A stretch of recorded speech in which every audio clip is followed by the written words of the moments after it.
Okay, so this talk deals with perspective distortion and is focusing in the specifically on what happens in facial images.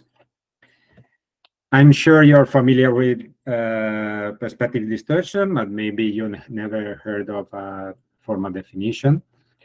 But if you take a look at the picture on the right-hand side, you're gonna see that my face look quite different to the other picture. And there is something unnatural to it. The look is, to our eyes, it doesn't look right in a way. So maybe that's not a formal definition, definitely not. But it's something that everybody experienced, especially since we have mobile phones and webcams. And I'm gonna try to explain you specifically why this is happening. What is the effect that perspective distortion has on pictures, and what we can do about it, right? Okay, so here we can see another example of picture showing different amounts of perspective distortion, and as we move from the left to the right, we see that the distortion get much worse. Okay, so it's a gradual thing. It's not like on-off. Why does it happen? First misconception that I want to clear is that this is not a flaw in the camera or the lens. Even the very most expensive cameras do it, and the same applies for lenses. And also, it's important to know that it cannot just be fixed by changing some setting in the camera or maybe changing the lens, adjusting the zoom. It's nothing like that. The only reason that we see perspective distortion is the distance between the camera and the subject. Okay, so let me explain. If we go back to the picture that we saw before, the only difference between them is, again, the distance between the camera and the subject. We start on the left, and we are taking a picture at 2 meters, which is a nice distance for this kind of application. And as we get closer, we can see that the image gets more and more distorted. Now, what I want to give you is an intuitive explanation of why this happened. So I'm going to start with a very basic principle, talking about picture. And so if we take a look at this picture, we have 3 objects, 3 apples. And what happens in every picture is that the apparent size, so the size of an object in the picture, depends on the distance to the camera. It's inversely proportional, meaning that the bigger the distance, the smaller the object is going to look. And specifically, it's linear, meaning that if you double the distance, you're going to see half the size. Okay? This applies to the very same object as in this case, but in general, if you have objects of different sizes, the magnification of each object, so how big it's gonna look relative to its real size in the real world or in 3D, if you were to measure it, this is the magnification. The magnification, again, is inversely proportional to the distance. Okay, keep that in mind.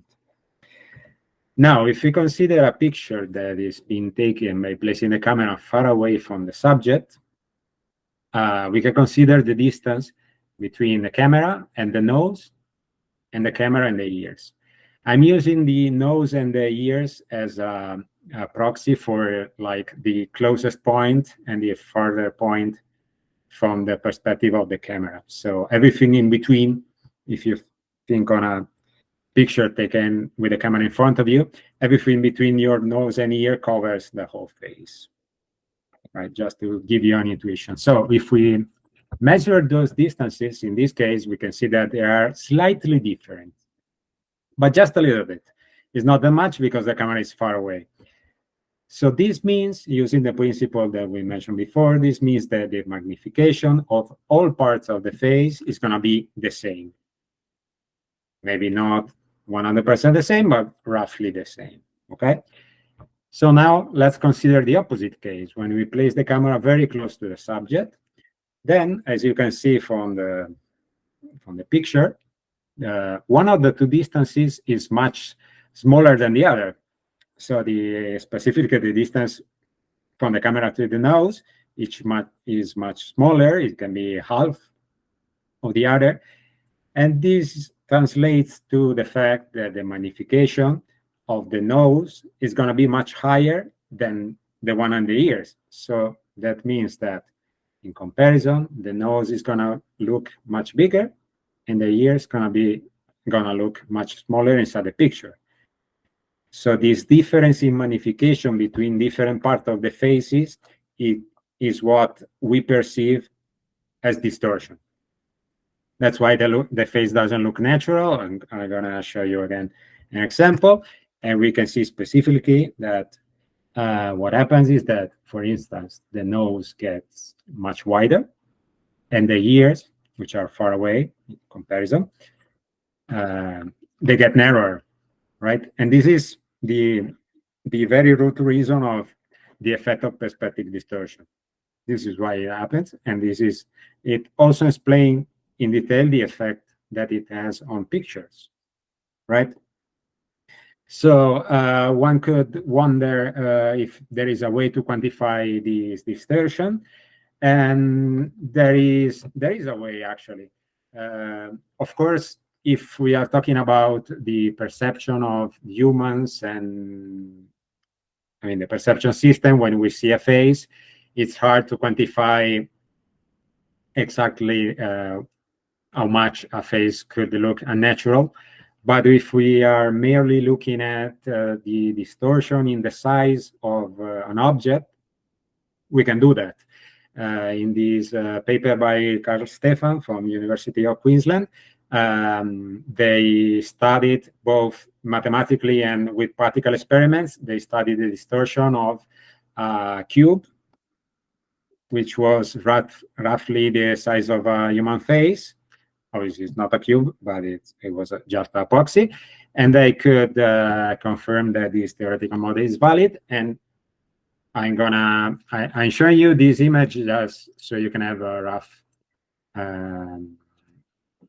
estimate of what we are talking about. As they determined, for instance, they pointed out that at 12 meters, the distortion falls below 1%.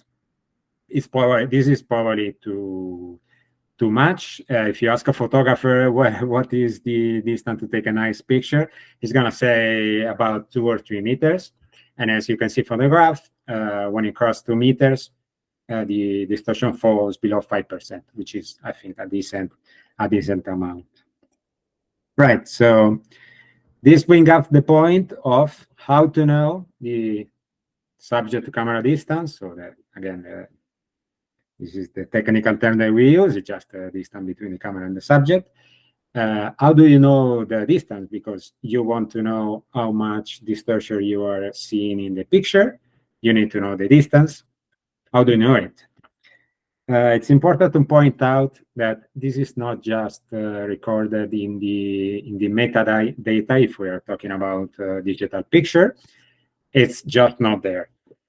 There is actually a confusingly similar term, which is focusing distance, which it's in the metadata, but there are 2 issues with it.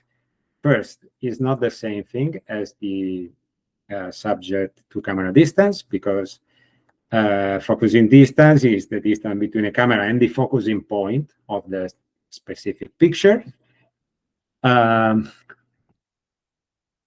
Usually the camera focuses on the subject, but this is not always true. Sometimes the camera decided to focus maybe on the feet of the subject, or it can be focusing on the building behind the subject. So it wouldn't be really reliable because it's not exactly the same thing.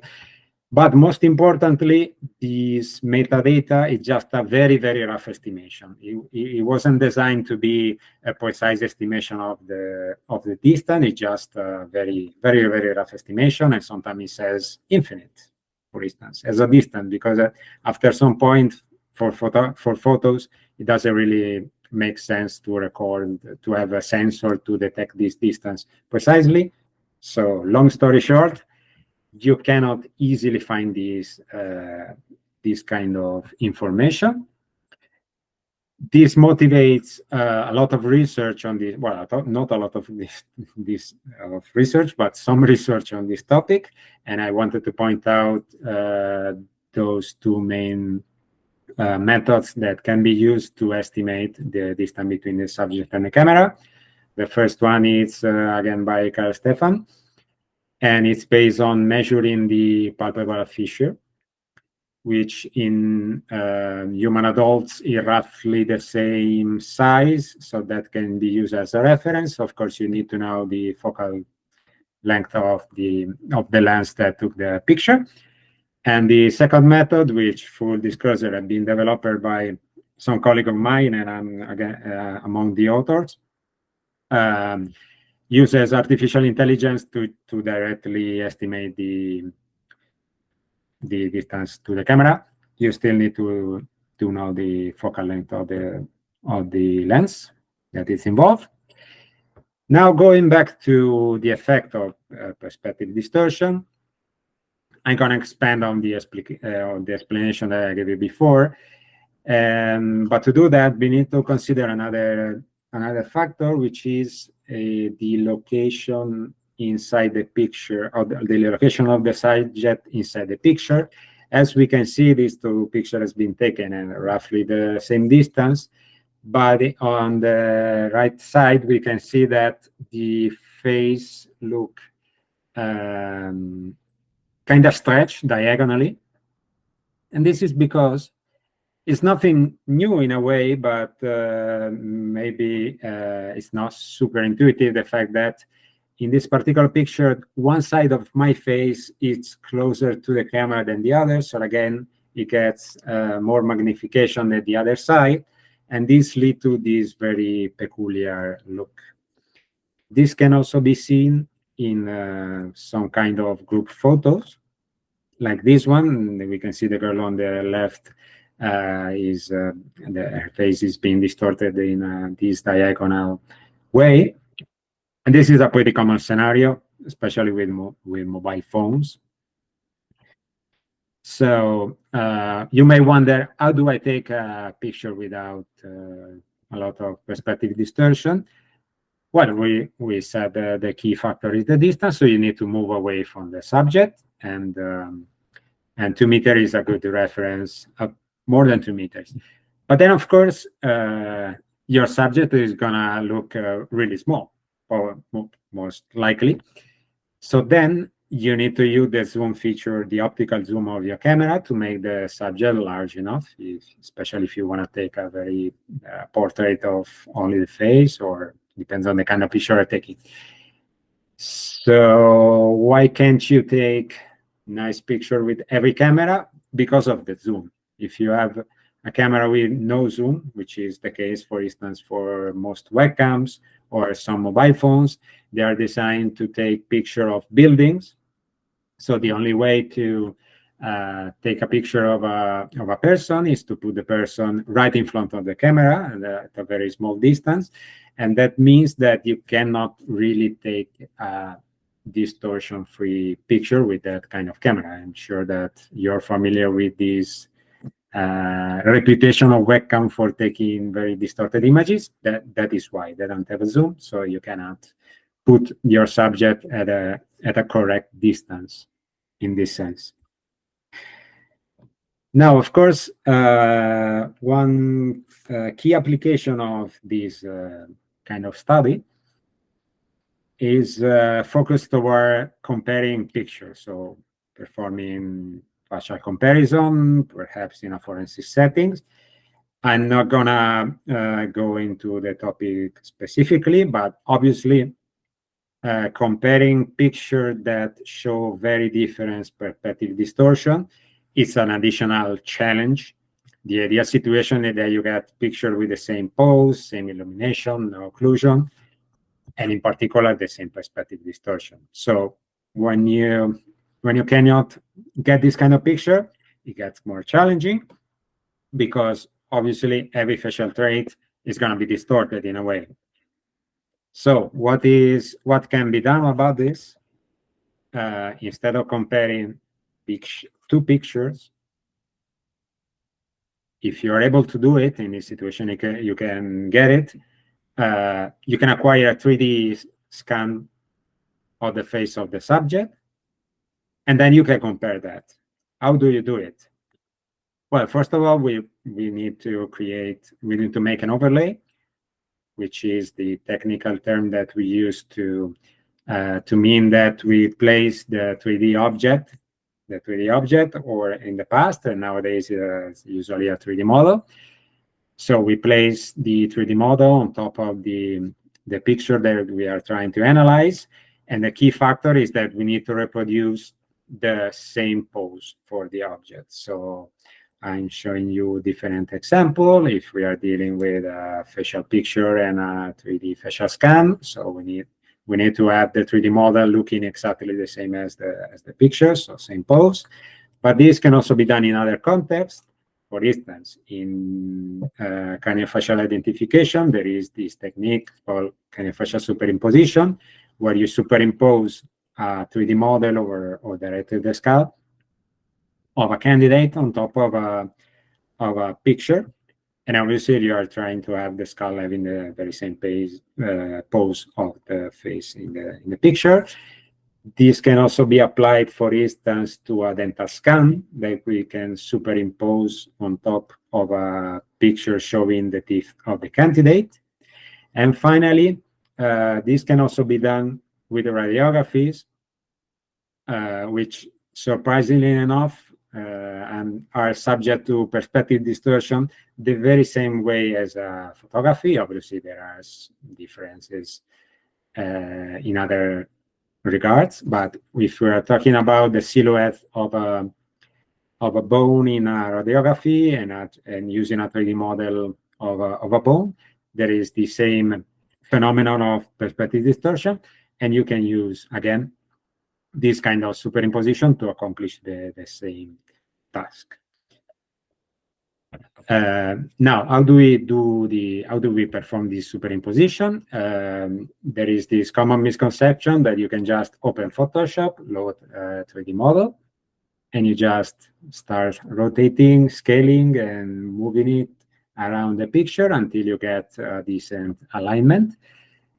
This might work for a picture that show no perspective distortion, because you're probably seeing the 3D model without any perspective distortion, so they may match. But in general, when you're using a photo with perspective distortion, they're not going to look the same. You would need to distort the model in the very same way to be able to match it. So the photo, it could work with a photo on the right, but it wouldn't work with a photo on the left, because simply the 3D model look quite different. Okay, so from an engineering point of view, the problem that we are trying to solve to create a superimposition is to match the very same photographic condition of the original photo. So we are trying to reproduce the condition of the original photo that are usually called camera parameters. That's why this term comes up. And some of them, camera parameter is just a term to mean all the parameters in the camera, but I include in even the position of the 3D model, or the position of the camera, the orientation of the 3D model. Then we have focal length that I'm going to explain in a minute. Subject to camera distance, we already mentioned it. And finally, principal point. Let's start with the focal length. This is a measure of the ability of the camera to zoom in a way.